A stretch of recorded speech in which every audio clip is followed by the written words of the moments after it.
Hey, what's up, everyone? Welcome back to Babylon Talmud. Today we're studying Daf Lamed Zayin, Daf 37 of Masechta Yoma. Pretty interesting daf, I'd say. We're going to first wrap up with the slaughtering of the parachatas asher lo, the korban chatas of the cow offering of the Kohen Gadol on Yom Kippur. We then move on to a new Mishnah, which is begins talking about the two goats, the Seir La Hashem and the Seir La Azazel. Some interesting agaritas over there. So let us begin on Daf Lamed Vav Mud Beis. We still have a little bit to go on Daf Lamed Vav. So let's get started there. Tanu Rabbanan, about, I'd say somewhere between 10 and 15 lines from the bottom. The rabbis taught V'chiper. So when the pasuk says V'chiper Bado Vad Beiso, that when the Kohen Gadol offers the parachatas, he will atone for himself and for his family. So we're suggesting that v'chiper, he will atone. We're suggesting that he will atone through his confession, verbally. Then the Gemara suggests, wait, but maybe to atone means the atonement by the blood of the offering, right? In general, we say that the kapara, right? Ki adamu banefesh yichaper. That the kapara of a korban, of a sacrifice, comes through its blood. So, on the one hand, in general, the atonement of a sacrifice is through its blood. Yet we want to suggest over here that the atonement is via the confession. So let's see. Hariyani done. So I will judge. Nemar kan kapara v'nemar lahalan kapara. It says kapara in the context of the parachatas asher lo, this cow chatas of the Kohen Gadol. And it also says kapara, atonement, by the soyer mishtaleach, the goat that is thrown off a cliff. Makapara amur b'soyer dvarim, and just like the atonement, when it says kapara in the context of the goat that is thrown off the cliff, that is obviously a verbal atonement because you don't slaughter that goat, you throw it off a cliff. So also the atonement that's written by the cow chatas of the Kohen Gadol is, we're talking about verbal there as well, a confession. And if you want to say, Hareyu Omer, I'll give you a different answer.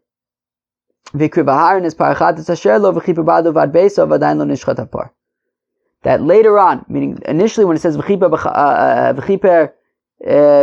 bado vad beso, the first, right, it says it twice. The first time is in Vayikra. Where is this pasuk that I'm looking for? The first time it's written is in Vayikra Perek Aleph pasuk Vav, I think. Perek Tes Zayin pasuk Vav.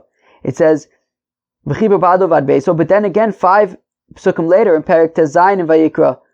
Meaning both of them are Perek Tezayim, but this now is Pasuk Yud Aleph, is it says V'chiper bado vad beso v'shachat es parachatas asher lo.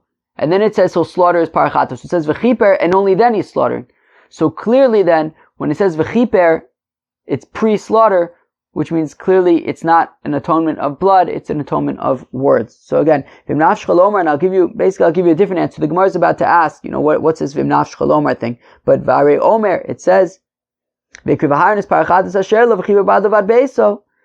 psukim later it says that Aharon will bring close the cow offering that he has, v'chiper bado vad beso, and he will atone for himself and for his family. And then only afterwards it says v'shachat es parachatas asher lo, and he will slaughter the cow chatos v'adayin lo nishchat apar, which means therefore at the time of this v'chiper bado vad beso, the cow is not yet slaughtered, which means that we must be talking about a verbal atonement. How come we had to give 2 reasons?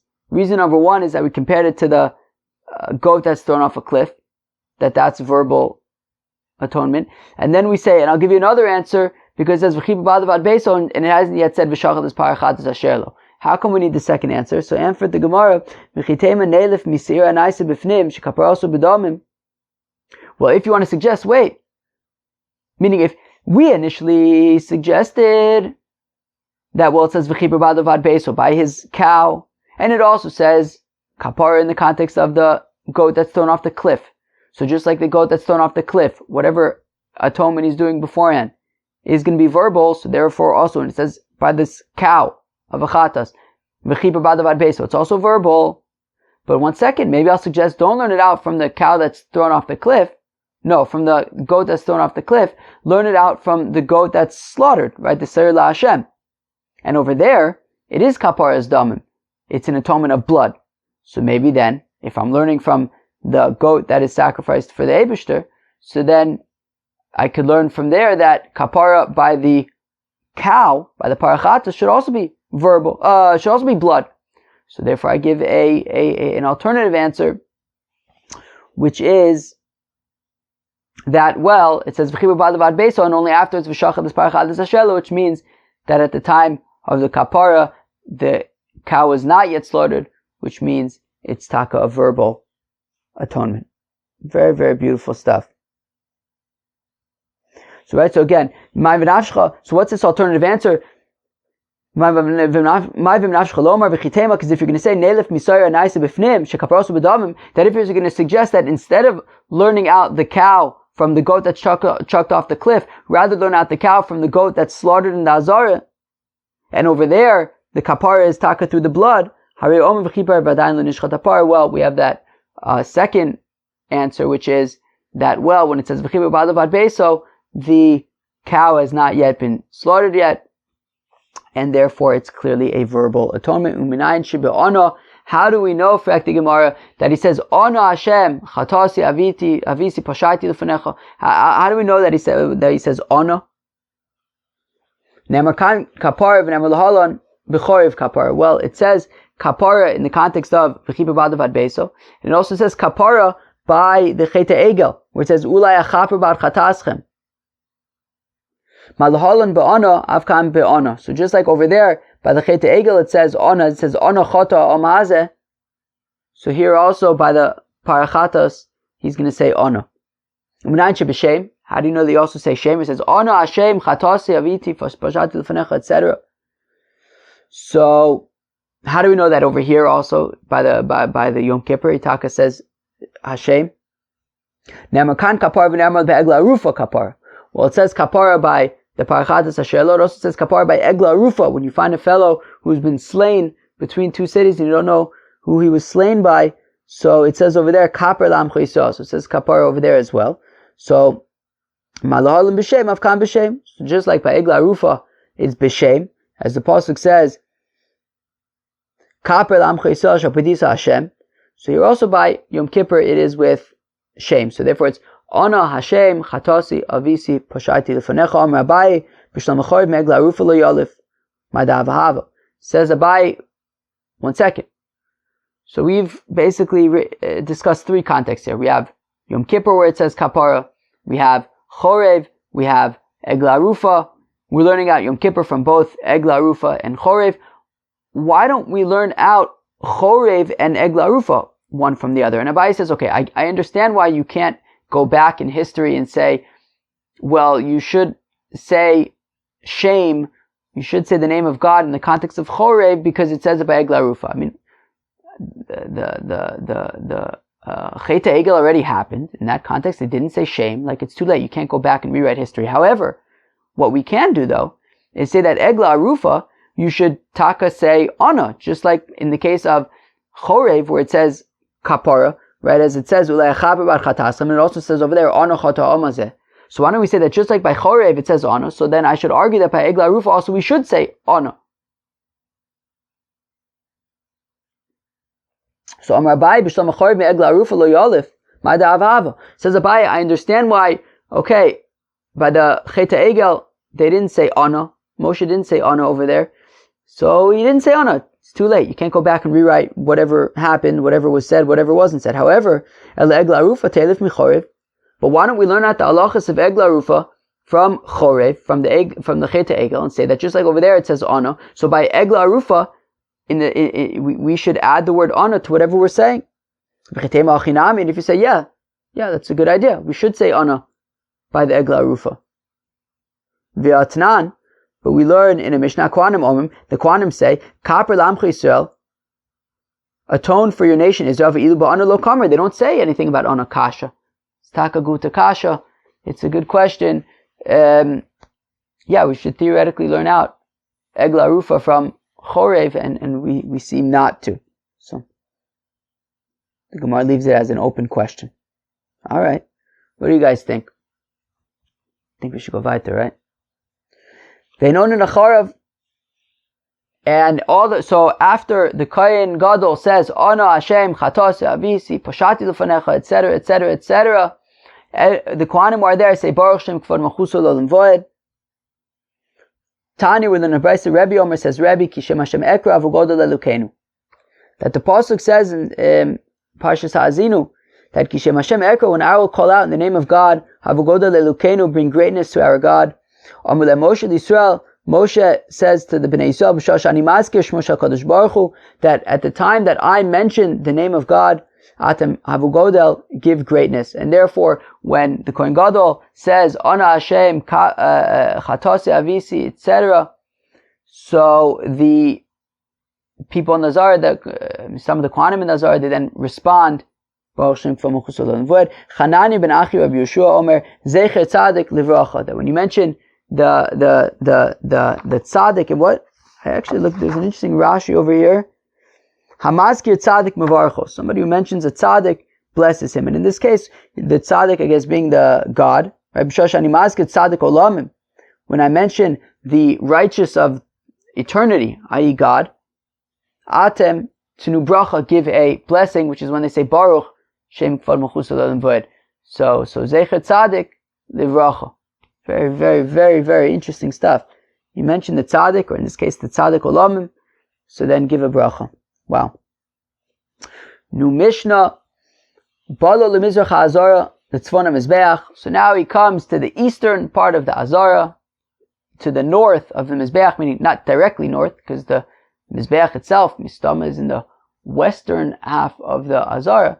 However, arguably, but whatever it is, it's to the east of the mizbeach and to the north of it as well.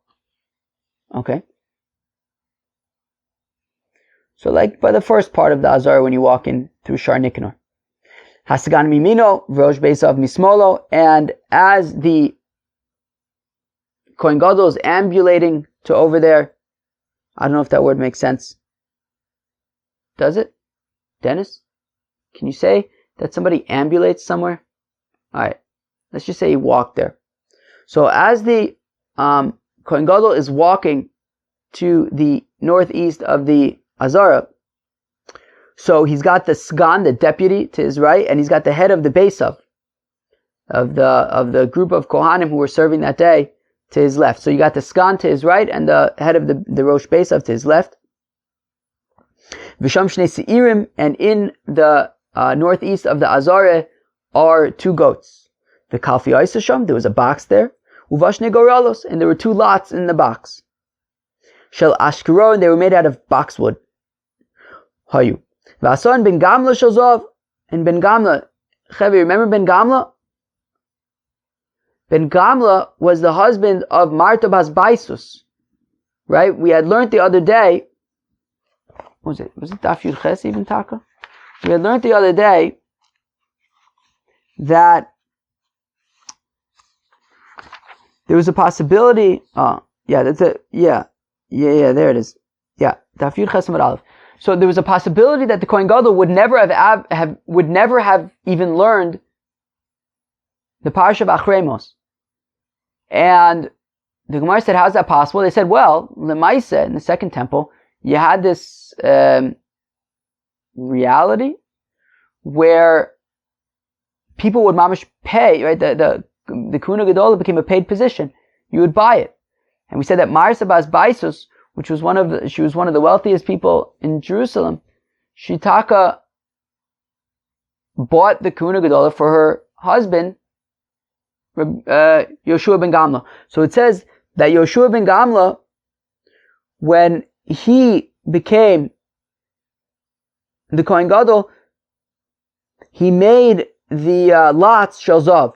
So what he did was he made these lots that the Yom Kippur, that the Kohen Gadol would draw for the goats, on Yom Kippur, he made them out of gold. And they said that was a very geschmacka thing that he did. Very nice. Ben Kayin also Yud Beis Dad L'Chior. Ben Kayin, when he was Kohen Gadol, he made 12 spouts for the kior, which the water basin that the Kohanim would use to wash their hands and feet. That initially there were only 2 spouts, which would mean that only 2 Kohanim could wash their hands and feet at a time. But as we learned the other day, there would be 12 Kohanim that would need to wash their hands and feet in order to do the avoda of the Korban Tamid. I mean, there were 13 Kohanim who won the lottery for the Korban Tamid. However, the Shechita, we said, did not need to have Kiddush Yadayim V'Raglayim, but the other 12 Kohanim would have to do Kiddush Yadayim V'Raglayim, and if there are only 2 spouts on the kior, so they would have to go in 6 turns. So Ben Kayin added more spouts to the kior so that there would be 12 spouts, and everybody would be able to wash their hands and feet at once and go weiter. V'afu also muchni l'kior. He also made some kind of mechanical device where you can lower the kior into a spring so that the water would not become noser, right? Meaning because the kior was considered a klisharis, which means that when water would be placed into the kior, so it would become holy, which would also mean that as something that's holy, if it is not used overnight, if it remains overnight, it becomes nosar, which means that you have to then spill it out, and it's not so gishmak to have to spill out holy water. So therefore, to work around that, he created this mechanical contraption that would lower the kior into a spring every night, so that if it was touching the spring and it was considered spring water, it wouldn't become nosar. Shlo yiyu meimav nifsalim belina, so that, I don't know if nosar is necessarily the right word there, but I guess nosar is leftover korbanos. I don't know if that would necessarily apply to the water, but lina, lun, I think it comes from the same idea, meaning if it just kind of hung out overnight and it wasn't used, so then it just becomes possible by the next morning, it can no longer be used. Munbaz amelech haya ose kol yados hakelim shel yom kippurim shel zav. Munbaz, the king, he would make all of the handles of the vessels for Yom Kippur out of gold.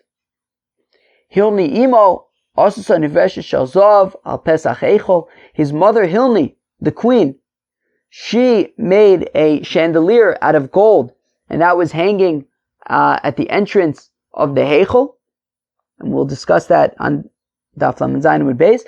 If you also saw Tavla Shel Zav, she also made a like plaque or a tablet out of gold. Sheparsha Sota Ksuva Alea, that the parsha of the Sota, right, a woman who is suspected of having an extramarital affair. So they would go to the Beis Hamikdash, she would have to drink this potion, and they would write the parsha of Sota on a cloth and erase it in water. So she made a tablet with the parsha of Sota written on it, so that the Kohanim wouldn't have to bring a Sefer Torah to look at while they were writing it. They could just look up at the tablet. Nikanor naisu nisim edal sosa vayumaskinoso l'shvach. And Nicanor, from the famous Shire Nicanor, the Nicanor gates. So the Gemara tomorrow will recount the story and the miracles that happened with Nicanor, but his very special gates had a miracle surrounding them, and they referred to Nicanor and his gates very fondly and positively.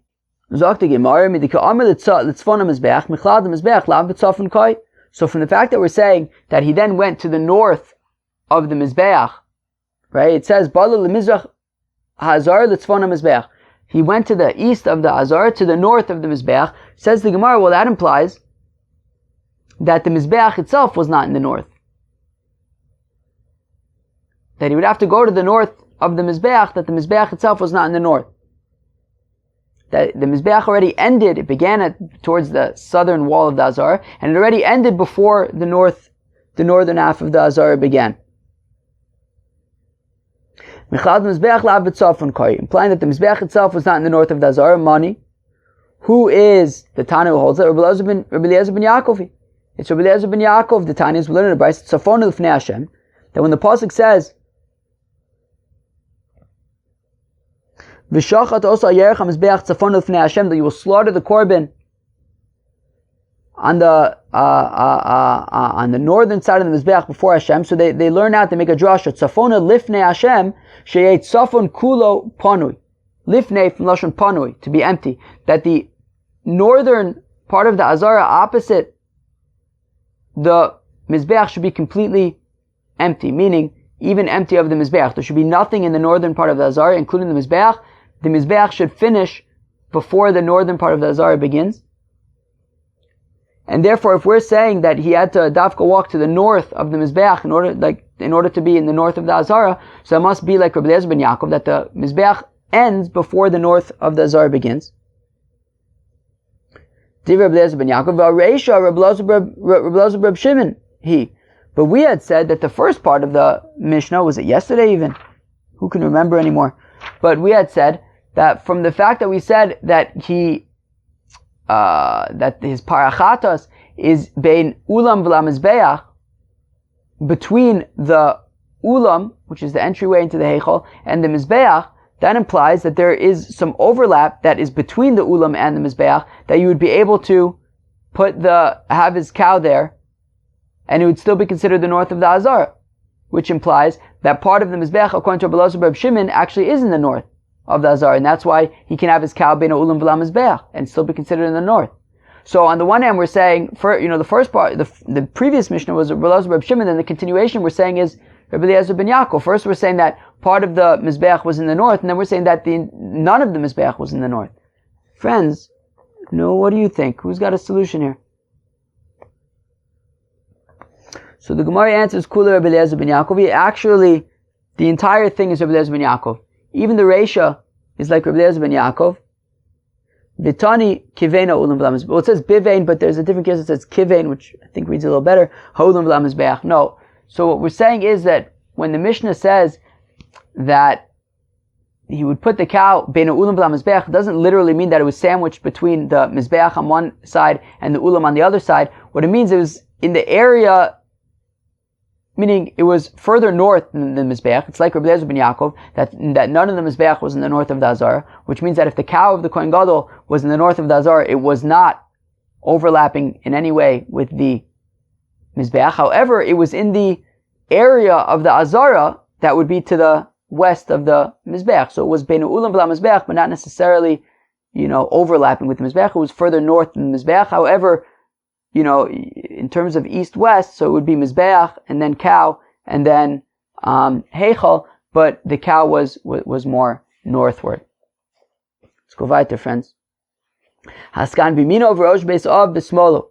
So the skana kohanim, the deputy kohen, the assistant backup kohen, was to the Kohen Gadol's right, and the head of the daily group of kohanim, right, the group of kohanim for the day, was to his left. Amar of Yehuda Malach Limin Rabbo Arei Zabur. Says of Yehuda that somebody who walks to his rabbi's right, he's pashut and ignoramus. Okay. It's not, but one second, what about our Mishnah? Asgan bimino, Rosh Beisav b'smolo. He had the deputy to the Kohen Gadol's right, and the Rosh Beisav to his left. If we're going to use the same metaphor, right, meaning don't walk to the right of your teacher, well then, assuming that the Kohen Gadol would be considered the teacher in this case, well then why is the Skan to his right and the Kohen Gadol and the Rosh Beisav to his left? According to Rav Yehuda, he's saying that would make the guy to the right an ignoramus, i.e. the Sgan. And more so, we learn in a Brisa, Tanya, if you have three people traveling, so the rabbi taka goes in the middle, Gadol bimino, v'ka'in bismolo, and then the greater of the two people that are with the rabbi should be to his right, and the lesser of the two should be to his left. We also see by the three angels who visited Avraham Avinu, that Michal, the greatest one, was in the middle, Gavriel was to his right, and Rafal was to his left. So we do see that there is sort of a configuration where you have, like we're seeing in our Mishnah, the greatest of the three in the middle, and then the second to the right and the third to the left. So why is Rav Yehuda saying that if you walk to the right of your teacher, you're an ignoramus? Targuma of Shmuel bar Papa Kamadur Vada Kadesh Yiskasabo Rabo. So what it means is that the student should be walking behind the teacher so that he will be covering the teacher. One second. But we have a brayso that says that somebody walks next to his teacher, he is an ignoramus, but somebody walks behind his teacher is haughty. So basically what it means is that you have the two students would be behind the teacher, and kind of like each one, almost like imagine like a pyramid. You have like two on the bottom and then one like on top across both of the two on the bottom. So Kilu, you have the two students behind the teacher right next to each other, one sort of on the right half of the teacher and one on the left half of the teacher, if that makes sense. And that's, I guess, when you have this 3-person configuration, the Rebbe in the middle and the two students to the right and left respectively doesn't mean mamish next to him, because that would be haughty, but behind him, and one person on the right and one person on the left. Alright, sounds very nice. Let's go weiter. And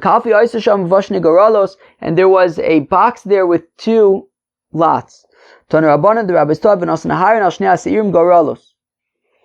Aharon will place on the 2 goats lots. Goralos shel kol davar, you can make them out of anything.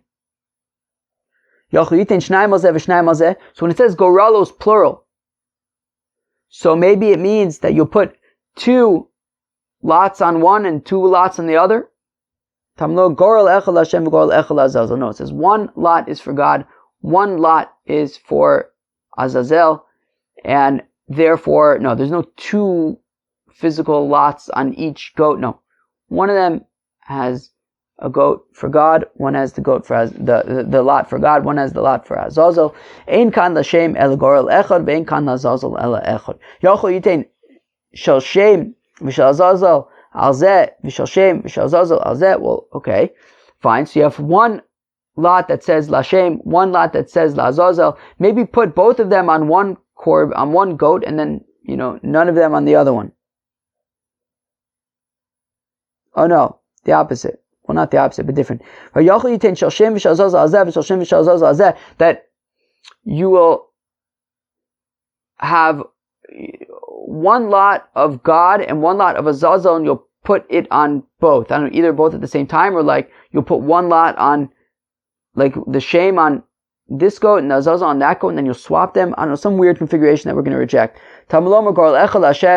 It says only 1 gorel for God. Ein kan l'Hashem el echad. There's 1 goat that has this lot for God. Ve'ein kan l'Azazel el echad. There's 1 goat that has a lot for Azazel. Okay, fine. I get it. We don't want weird, confusing, strange configurations, but still, then what do we do with gorelos, which is plural? Sheyiyu shavin shliyaisa echad shozav echad shokesef. No, it means that, well, that they should both be the same. You shouldn't have 1 of gold and 1 of silver. Echad gadol ve'echad katan. You shouldn't have 1 large and 1 small.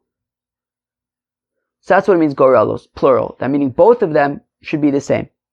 Gorelos shechol davar pshita. Now we had said that you can make lots out of any material that you'd like. That's obvious. Why would I think otherwise? We need it for the following price, because we find by the golden plate that the Kohen Gadol would wear across his forehead, Shashem Kasav Olav, that it says the name of God, it's written on the tzitz, V'hu shel zav, and that's specifically made out of gold.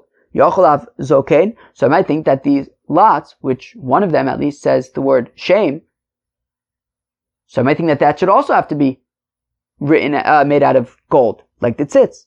Tamlamu gorel riba.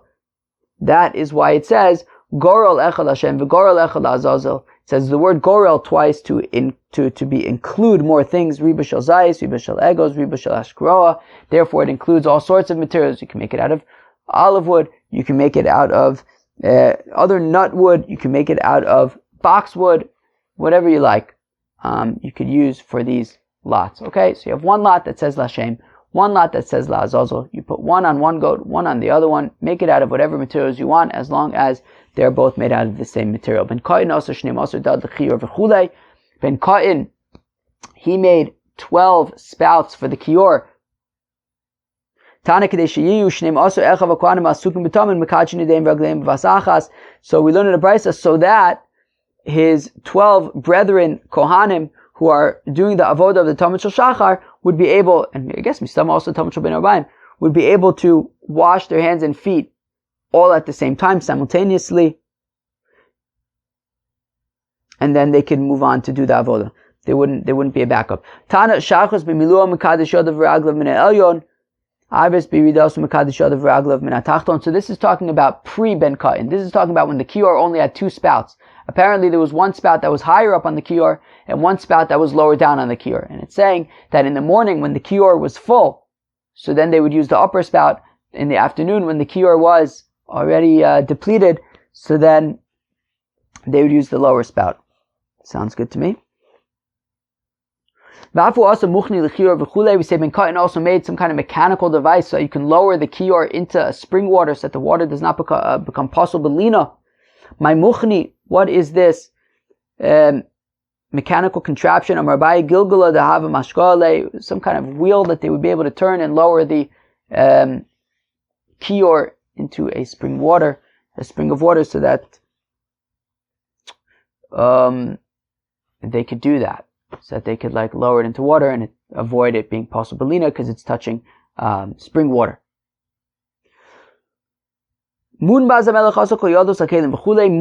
the king made all of the handles of the vessels in the Beis Hamikdash of gold for Yom Kippur. Why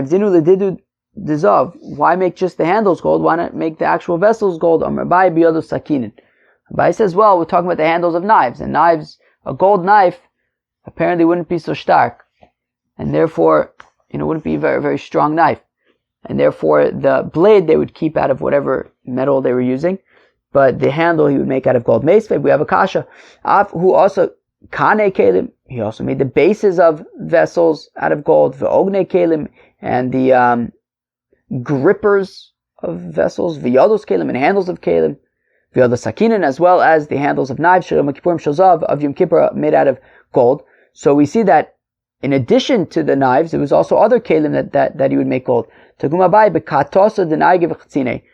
Again, it's talking about the handles of axes and, adzes, some kind of other axe that you would need to be stark, and therefore you couldn't make the blade out of gold because it wouldn't be strong enough, but the handles you would make out of gold. Sounds very, very beautiful. Tana b'shah shacham, where am I? Hilni imo asusa nevesha shalzav v'chulei. I think that this is somewhat famous. Some of the chevra over here has sort of this chandelier of Hilni Amalka, that she made this chandelier and she would put it, and it was placed by the entrance of the Heichal, and when the sun rose, it would shine on this chandelier, and the light would, what's the word here? Fractate? I feel like that's like a word, like to fractate? Is that a word? The light would fractate. Ich weiß nicht. The light would then go in all directions, and they would know, aha, higia zman shel kriyas shema shel shachris, and they would say Shema. Tana b'shah shacham zarachas, that when the sun would shine in the morning, nitzotzes yotzim mimena, so sparks, kilu, light would shine out in all directions, v'kol yodin shegia zman kriyas shema, and everyone would know, okay, it's time now to read kriyas shema. It is the sun has risen. Meisvei, we have a kasha, koriyas shema shachris, manchi mishmar v'anchi maimed. If a fellow reads kriyas shema in the morning at the same time that the anshe mishmar, the kohanim who are doing the service in the avoda, the service in the temple, if regular people read the kriyas shema at the same time that the kohanim who are doing the service in the temple read kriyas shema, or at the time that the Yisraelim who are on call to guard the korbanos, kilu, to read, not to guard, whatever it is, right? Tishmu, it says in the pasuk Tishmu, as Rashi says, Tishmu la'akrav libmado, that you should guard the korbanos. So how do you guard the korbanos? In the sense that you have Yisraelim whose job it was to pray when the korbanos are being offered. So if you read Kriyas Shema at the time that the Anshe Mishmar, which are Kohanim, or at the time of the Anshe Maimed, which are Yisraelim, read Kriyas Shema, lo yotza, you're not going to be Yotze, you're not going to fulfill your obligation, because the Kohanim read Kriyat Shema early, because they have a lot of work to do, and they might miss it if they're busy with their work, so they read Kriyat Shema early. Nanchi Maimid only read Kriyat Shema later, after the Korban Tamid Shachar has been offered. So therefore, on the one hand, we're saying that there was this chandelier in the Heichal, and when the light would shine, everybody would know that that's when to read Kriyat Shema. But at the same time, the people who were doing the service in the Beis HaMikdash, whether it is the Kohanim who were offering the Korbanos or the Yisraelim who were praying for the Korbanos, they wouldn't actually read Kriyat Shema on time. So why are we taking our cue from the chandelier in the Heichal, that was outside the Heichal? Well, it's not talking about the Kohanim, right? The Anshi Mishmar and Anshi Maimid. They would add their own cheshbon, but for the other people in Jerusalem who were there, and they would be able to see the chandelier, so they would know, it's Netzach Hama, and they could read Kriyat Shema. However, the Kohanim and the Anshi Mishmar and Anshi Maimid, they would read whenever they had to read. Vafi also Tavla. Hilni also made a tablet upon which was written the Parsha of Sota, so that if a Kohen had to write this Parsha of Sota, he wouldn't have to bring a Sefer Torah in order to write it. He could just look up at the tablet and write it. So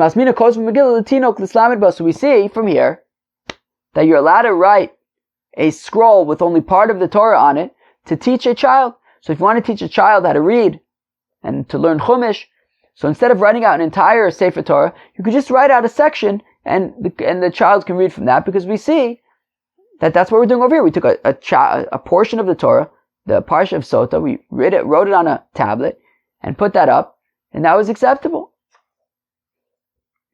So Rish Lakish says, Mishum Rabbi Yanai, don't get carried away. This tablet just had the first letter of each word. He didn't actually write, it didn't have on it the entire Parsha of Sota, because I'll argue that you're not allowed to write just a portion of the Torah. So this tablet just had the first letter of each word, enough so that the Kohen could look up and see each letter and be like, okay, that's what word I'm up to. But it wasn't written the entire Parsha, actually. But one second, we have a brisa that says that when the Kohen would write the Parsha of Sota, he would look up at the tablet and write whatever was written there. So obviously it was the entire Parsha. So I'll say no, it means that he's looking and writing like that which is written on the tablet, i.e., on the tablet it was written just the first letter of each word, and then based on that he would write the entire word. But we have another kasha. It says when he would write the Parsha of Sota to actually give a Sota to drink, so he would look up at the tablet and write, right? Because of Masha Kosu B'Tabla, he would write that which was written on the tablet. Uma Kosu B'Tabla, and then the brisa continues, and what was written on the tablet? Im shachav ishosach, vim lo shachav, im satis, im lo satis. Mamish the psukim. So it's pretty clear that actually on this tablet was not just the first letter of each word, but the actual psukim. So apparently it would be acceptable to write just parts of the Torah. So the Gemara says, no, even so, what that brisa is saying is that it would say the first part of the pasuk, and then the rest would just be Rashi Tevis. So as Rashi says, Im lo shachav, acharav Rashi Tevis at sofa mikra. V'ad kisatis, v'acharav Rashi Tevis at sofa mikra. Meaning it would say the first words of each pasuk, so that the Kohen would be able to see, okay, that pasuk, and he would write it, and then the rest would just be the first letter of each word. So it wasn't actually an entire parsha out of context. It was only sort of parts of each pasuk, just enough so that to get the Kohen Gadol, not the Kohen Gadol, the Kohen who was writing the parsha of Sota in the Beis HaMikdash, to give a Sota to drink, just sort of to lead him on in the right direction, but it wasn't actually the entire parsha written, so it wouldn't be a proof that you can write just a part of the Torah on its own. That was Daf Lamed Zayin of Masechta Yoma. I hope you enjoyed it. The first part of the Daf, we discussed the Kohen, his atonement on his parachatas. Is that atonement is it verbal through his confession, or is it through its blood? And we gave two reasons why it is through its verbal. One was because we learned it out from the goat that's thrown off of a cliff, that its atonement is verbal, as well as the other proof is from the fact that when it says v'chiber ba'adav ad beso, it only later says v'shachat es parachatas asher lo, so it must mean that this kapara is verbal, not through blood. We then got into a new Mishnah, which started talking about the lots that the Kohen Gadol would draw for the goats, the seir la'Hashem, the seir la'Azazel. We said that the goats were in the part of the Azar that was to the north as well as to the east, implying that the Mizbeach was completely in the south, which we said is like Rabbi Eliezer ben Yaakov's opinion. We said that the lots can be made out of any material as long as both lots are the same. And we had an interesting Gemara about the chandelier of Hilni Amalka. I think it's relatively famous that she made this chandelier that was hanging outside of the Heichal, and when the sun would shine, the chandelier would fractate, maybe, light in all directions, and then we know that it's time to read Kriyat Shema. And we had an interesting discussion at the end about, can you take a portion of the Torah and write it on its own, for example, to give to a child to learn how to read. So we wanted to bring a proof from this tablet of Hilni Amalka that upon it was written the Parsha of Sota, that yes, in fact, you can write only a portion of the Torah on its own, as we see that this portion of the Torah was written on this tablet, to which we say that, well, it may not have been written verbatim, maybe only just parts of the pasuk were written and other parts were just the beginning letter of each word, so it's not necessarily a proof. However, I hope you enjoyed Daf Lamed Zayin. Have a great day. Cheers.